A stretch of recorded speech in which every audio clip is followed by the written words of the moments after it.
much, Samson. I think we have a few critical issues to look at. One is the constituencies where the declaration wasn't done. So that is one. Two, where declaration was done. And three, where declaration was done, but then they are claiming that they were forced to do it. So these are the three critical issues we're looking at. In places where the declaration wasn't done, I think it should be easier for them to go back and look at what is the best way to handle this.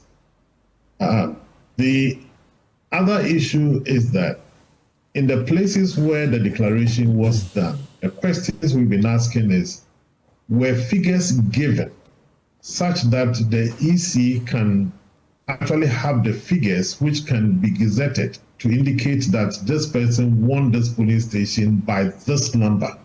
And it's clear, the figures are there. This person got this person got that. Those figures are there. So those are the critical issues we've been asking ourselves. And how do we go around these things? One of the suggestions we've given was, can we bring the parties together? The EC, the parties, the National Election Security Task Force, and possibly the National Peace Council, just to observe. Can we talk about these things so that we can shorten it instead of going to court? For us as the Peace Council, once a case goes to court, we pull back and we wait for the adjudication of the case before we determine what to do. But we thought that if these things could be done, there could be some mediation to find a critical consensus between the parties. And initially in our release, we talked about IPAC. The intention was not a full IPAC, but those parties who were contested in those constituencies that we are dealing with, can we bring all of them together to determine what can be done? The other thing is that by 7 p.m. from the NDC's position, they knew their position in terms of the results. By 11 p.m., MPP knew their position in terms of the results. That is an indication that these two parties, even though we are claiming that some of the pink sheets are burnt or whatever, they have certain copies. And if we really want to be honest, both of them must produce the copies that their IT teams have so that we put them together and move on as a country. We can't keep on dribbling ourselves, because there's certainly, even if we ask people in polling stations to give us evidence, we will get them. We compare them to see, are they the correct figures? They were supposed to have pasted them. I'm hearing comments that they were not pasted at the police. If they were pasted, the people took pictures. These figures should have been available for us to verify. But I think that there are some means by which we should be able to pull all of these things together to determine what the actual position is. Right. Instead of going around to say that the papers are, the documents are not there, the parties don't have it, and so that's it. So other people have it. I believe that the IT teams of both parties must have the results. Right. So, Rev, and by 11:30-ish, or was it around 10:50-ish, I got to know that the NDC had collated in excess of 36,000 of the 40,000 plus, polling stations. So that will be helpful. Now, I think Kofi Adams admits here that for places where the collation has not happened, it shouldn't be difficult for that to be done, except that as far as they are concerned, that will bring the number of the outstanding places to only 3. And the MPP may not agree with that. So practically, how are you doing that? How are you pushing at the level of the EC, at the level of the parties, to make sure they come together? At least if we're able to clear the 3 and there's even some outstanding, we know progress has been made. Well, some discussion has been going on between the EC, the police, and the parties. We haven't come to the full consensus yet.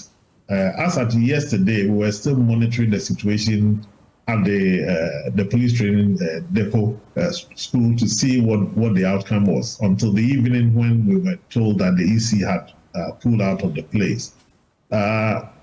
the discussions are still ongoing, and we are hoping that between the next few hours or days, we should be able to find some consensus in terms of these things. All right. That is, if the parties don't push the issues, all of them, to court. So far, what we have seen in terms of the suit has to do with Nsawam. The others, we haven't seen them yet. And so we assume that only Nsawam Adwajiri is the one that is in contention. But if they push it to cover all the rest, then that will mean that we will have to pull back until the adjudication process is. But why are you not?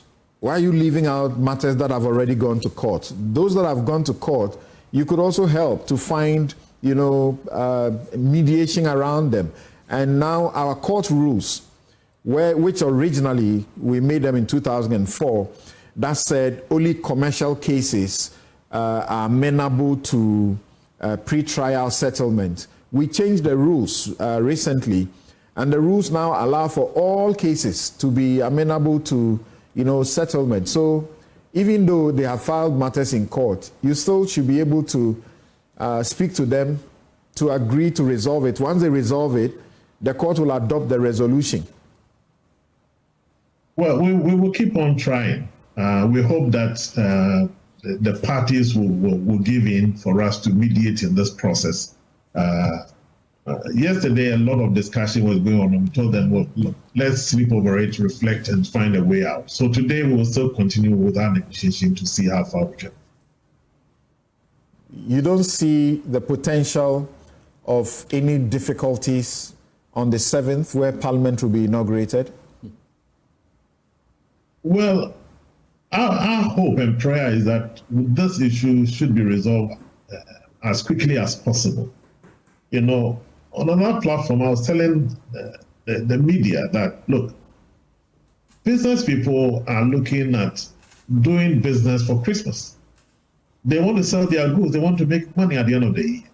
And we are not doing all these things overlooking the economics of the country. So people want to do business. We have a project in this country where around Christmas, a lot of people from the diaspora come in to celebrate Christmas here. This tension does not help us economically. And I think that all of us must begin to look at that bit of the country and not look at it only in terms of politics. What does it do in terms of our economics? Now, the tension also will affect the celebration of Christmas. And those in the entertainment industry will also have their effects. People will feel like, I don't want to go out because I don't want to experience all of these things. So the economics bit of our country must also be in focus. So while we're doing all of these negotiations on the side, we are also looking at the benefits of having a peaceful country and allowing people to celebrate the festival that's ahead of us, and also for people to make their money. Right. All right. Thank you very much. And Rhoda, we know that